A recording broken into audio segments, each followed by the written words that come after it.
नमस्कार, वेब दुनिया के सभी दर्शकों का अयोध्या में स्वागत है। मैं संदीप श्रीवास्तव आपको अवगत कराता हूं कि एमपी के ये करपे दंपति ने एक बड़ा बीड़ा उठाया है। मर्यादा पुरुषोत्तम श्री राम ने अपने पिता की आज्ञा का पालन करते हुए 14 वर्षों का जो वनवास किया था, उस वनवास के जो रास्ते थे, उन रास्तों पर ये करपे दंपति अयोध्या से शुभारंभ करेंगे और उन रास्तों की को देखेंगे, परखेंगे, जानेंगे कि भगवान राम ने किस तरीके से अपने जीवन को उन रास्तों पर चलाया था और उन रास्तों पर गए थे जिस पर किस तरीके की कठिनाइयां आई, कैसे रात बीती, जंगलों में किस तरीके से उन्होंने बिताए, एक एक क्षणों का आभास करने का प्रयास करेंगे। हम लोग खरगोन से आए हैं और राम वन पदगमन यात्रा को लेकर के हम निकले हैं। श्री राम जी को जब वनवास हुआ था और वो जिस मार्ग से रामेश्वरम तक गए थे, उसी मार्ग से हम लोग जाएंगे। दशरथ महल से हमारी कल यह यात्रा प्रारंभ होके 10 राज्यों के 232 ऐसे स्थान जहां पर श्री राम जी के चरण कमल पड़े थे, वहां की रच को हमारे माथे पर लगाएंगे हम। और रामेश्वर में जाकर लगभग 45 दिन की हमारी यह यात्रा होगी। 8700 किलोमीटर की यह हमारी राम वन पथ गमन यात्रा रहेगी। धीरे धीरे लोगों में रामत्व का भाव जागृत हो, रामत्व बढ़े, इसको लेकर के इन समस्त स्थानों पर हम जाएंगे। वहाँ की कला, संस्कृति, रामायण कालीन वहाँ पर जो अवशेष है, उन चिन्हों को देखेंगे। साथ ही राम के आदर्श जो हैं, उन आदर्शों को सब जगह बांटने का काम भी करेंगे और लौट करके विद्यार्थियों में, स्कूलों में जाकर हम बताएंगे कि किस प्रकार से आदर्श यदि हम रहते हैं तो वो सारी चीजें हम में आ जाती है जो एक आदर्श देश के लिए जरूरी है। मर्यादा पुरुषोत्तम भगवान राम जब वन गए तो उनके साथ उनकी अर्धांगिनी सीता जी भी थी, आपके साथ भी आपकी पत्नी है, तो कैसा आप महसूस कर रहे हैं आपकी इस यात्रा में? आपकी पत्नी वास्तव में ये एक शोध यात्रा है। इसके पहले नर्मदा परिक्रमा जब हमने की थी स्कूटर से, तब भी हम दोनों साथ में ही थे। और जब दोनों साथ में होते हैं तो यात्रा का आनंद द्विगुणित हो जाता है। और हमारे साथ में जो हमारे वाहन चालक हैं गोपाल, तो जिसके साथ में गोपाल हो, सारथी के रूप में गोपाल हो और साथ में भारिया हो, तो निश्चित रूप से आनंद जो है द्विगुणित हो जाएगा। और ये शोध यात्रा है, इसमें हम विभिन्न स्थलों की जानकारी लेंगे।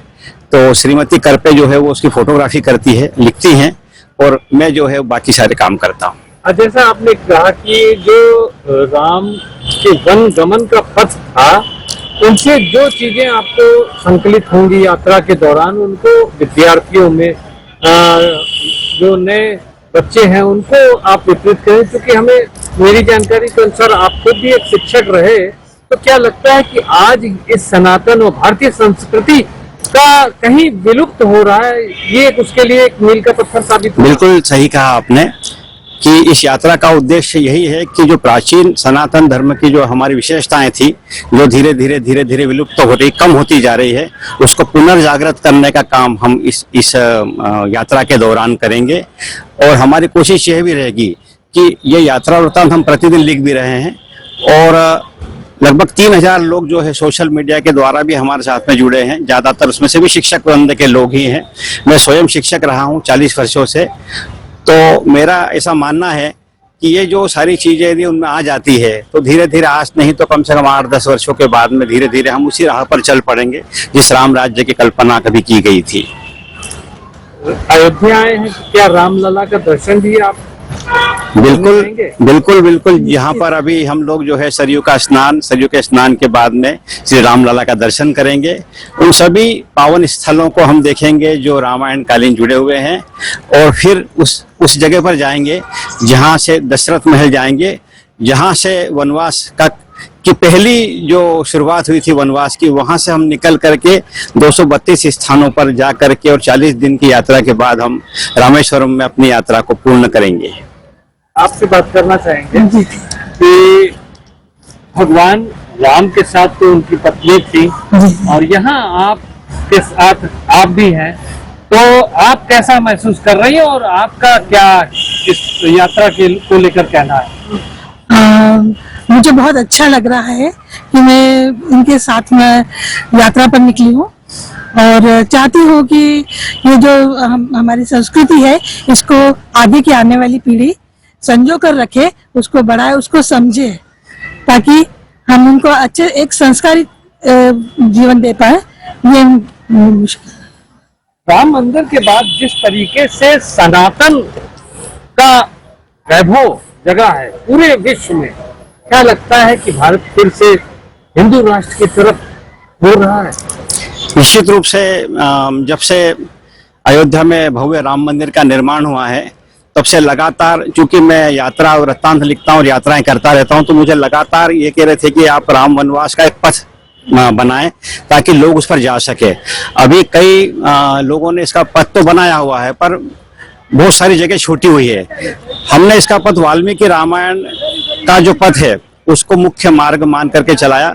10 अभयारण्य, 36 नदियां, 10 पर्वत श्रेणियां, उनको वर्तमान के नक्शे पर ढूंढ करके और वो सारी जगहों पर हमने चिन्हित किया जहां जहां पर रामायण कालीन कोई न कोई प्रसंग वहां पर हुआ था। तो यह मार्ग अपने आप में अनूठा मार्ग है और इस मार्ग के बन जाने के बाद में बहुत सारे लोग जो है राम वन गमन पथ की यात्रा भी करेंगे और जब लोग यात्रा करेंगे तो ज्ञान बढ़ेगा और जब ज्ञान बढ़ेगा तो वैभव भी बढ़ेगा। ये उम्मीद है इसके साथ में। मध्य प्रदेश के 16 शिक्षकों ने मिलकर के एक संकल्प लिया था कि शिक्षा में रामत्व कैसे बढ़े। इसी को ध्यान में रख करके चित्रकूट से अयोध्या तक लगभग 300 किलोमीटर की यात्रा 12 दिन में हमने पूर्ण की। इन 12 दिनों में हम जहां जहां पर भी गए, सब शिक्षक साथी अलग अलग जा करके श्री राम के आदर्श की बात करते थे, लोगों से मिलते थे और एक समूह बना। और इस दौरान हमने जितना भी संग्रह किया, ज्ञान का संग्रह किया, अब ये हमारे सभी साथी वापस लौट करके अपने अपनी संस्थाओं में, आसपास के कॉलेजेस वगैरह में जाकर शैक्षणिक संस्थाओं में श्री राम के आदर्श, सनातन धर्म की परंपरा, प्राचीन जो हमारी परंपराएं थी उसको वर्तमान के साथ जोड़ करके किस प्रकार हमारा भारत जो है पुनः उसी शिखर पर पहुंचे जिस समय किसी समय रहा था, इस पवित्र भावना को लेकर के यह यात्रा हमने की थी।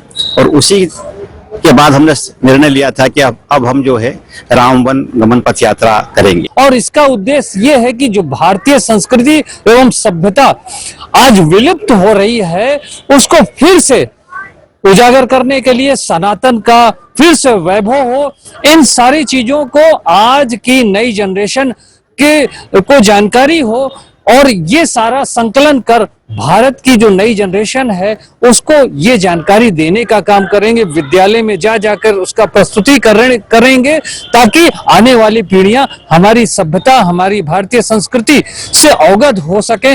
मैं संदीप श्रीवास्तव, वेब दुनिया, अयोध्या।